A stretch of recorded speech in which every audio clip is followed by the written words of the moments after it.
별이 빛나는 밤에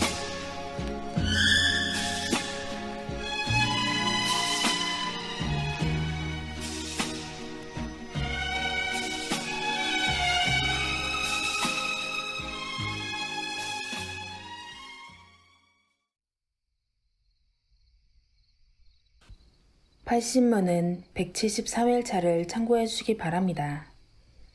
그러나 여기서 우리는 이러한 신앙의 확신을 경험하는 사례들과 관련하여 신구약의 경륜의 차이뿐만 아니라 모든 계시가 종결된 이후의 교회들과 통일성과 차이점이 있다는 것을 간과해서는 안 됩니다.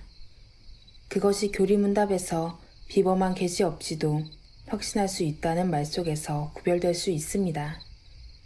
구약 이스라엘과 예수 그리스도의 복음으로 사도들 위해 교회가 세워지는 동안에 전적으로 하나님의 비범한 계시가 주어졌고 성령 하나님의 영감을 받아 계시를 받은 사람들은 선지자, 제사장, 왕이라는 특별한 직분으로 부름받은 사람들에 한정되었습니다. 이들은 그 시대의 하나님의 통치와 섭리를 직접 경험하게 만드는 사람들이었습니다. 그러나 그들에게 본래 주어졌던 직분은 장차 오셔서 삼직을 수행하실 주 예수 그리스도를 예표하는 사람들이었습니다. 그리고 그들은 동시에 모든 시대 하나님의 백성들이 은혜 아래에서 어떻게 하나님으로부터 인도받으며 구원의 확신에 이르게 될 것인지를 보여주는 본보기였습니다.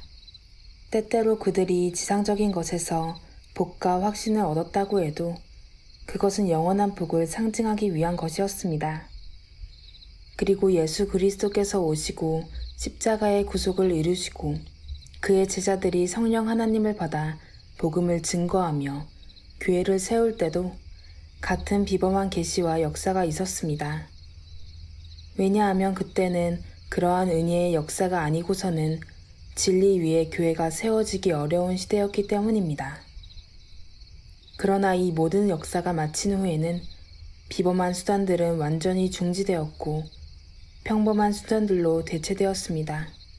그런데도 여전히 이러한 비범한 수단들에 의지해서 신앙의 확신을 구하고 찾으려는 사람들이 많이 있습니다. 그것은 하나님의 경륜의 시계바늘을 거꾸로 되돌리는 것이고 그리스도의 구속사역을 다시 재현하는 우를 범하게 될 것입니다. 성령으로 인하여 그들의 영혼에 증거하신다는 답변의 내용처럼 33년간 지상에 계셨던 예수 그리스도께서 이제는 아버지께서 내 이름으로 보내실 성령, 그가 모든 것을 가르치고 내가 너희에게 말한 모든 것을 생각나게 하리라고 요한복음 14장 26절에 말씀하셨습니다. 그리고 사도들이 이어서 우리가 오직 하나님으로부터 온 영을 받았으니 하나님께서 우리에게 은혜로 주신 것들을 알게 하려 하신다는 고린도전서 2장 12절 말씀으로 받아 전하였습니다. 그러니 이제는 비범한 수단이 그치고 평범한 수단일지라도 다음 세대의 교회들이 이전 세대의 교회들과 동일하며 혹은 더 풍성한 은혜로서 주어졌다고 말한 것입니다. 비록 신약의 교회들에게 비범한 사도들에 의해 비범한 계시가 주어졌어도 그것은 그 시대만의 계시가 아니라 모든 시대에, 특히 사도들의 교회 이후의 모든 교회들에게 같은 권세와 능력으로 주어졌습니다.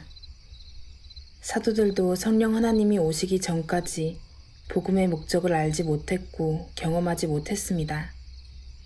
그러나 성령 하나님이 오셔서 그들이 소유한 믿음이 어떻게 확신에 이르게 되었는지 알았고 이제 그것을 교회들에게 전한 것이었습니다. 그때는 비범한 방식으로 주어졌지만 이제는 기록된 계시로서의 말씀은 평범한 방식을 통해서 가르치고 선포되었으나 같은 성령 하나님의 역사로 말미암아 동일한 혜택과 효력을 발휘하게 되었습니다. 예컨대 바울 사도께서 성령 하나님의 열매로서 표현된 것들은 우리가 비범한 수단들이 아니고 평범한 수단들로도 성령 하나님의 역사와 능력을 경험하고 나타낼 수 있도록 주어진 것입니다. 이것은 곧 하나님의 영으로 인도함을 받는 사람은 곧 하나님의 아들이라고 한 말씀에 의해서 우리 신앙의 확신을 입증해주고 있습니다. 이러한 것들을 통해서 신앙의 확신을 규정하는 일은 소수의 사람들에게 우연히 맡겨진 것이 아니라 공교회의 보편성을 통하여 하나님의 섭리적 질서 가운데 보존되었습니다. 이러한 진술은 지난 2000여 년간 교회 역사에 대한 이해와 해석을 말해줍니다. 그럼에도 불구하고 성령의 증거가 없다면 어떤 사람이 그런 확신을 얻으려고 최대의 노력을 기울였다고 하더라도 그것은 헛된 것이고, 지성의 능력으로 탐구하고 참되다고 증명했다고 해도 그것은 일종의 정보에 불과할 뿐 참된 확신이라고 말할 수 없습니다. 왜냐하면 인간에게서 나온 신뢰성이란 언제나 인간성에 의존되기 때문에 타인을 물론이고 자신도 기만하기 쉽습니다. 따라서 오늘 우리가 말하고 있는 이러한 확신이라고 하는 것은 오직 참된 믿음과 성령 하나님의 증거로 말미암는다는 이 고백이 오늘 우리에게 신앙의 확신을 얻게 하는 길이 되기를 바랍니다.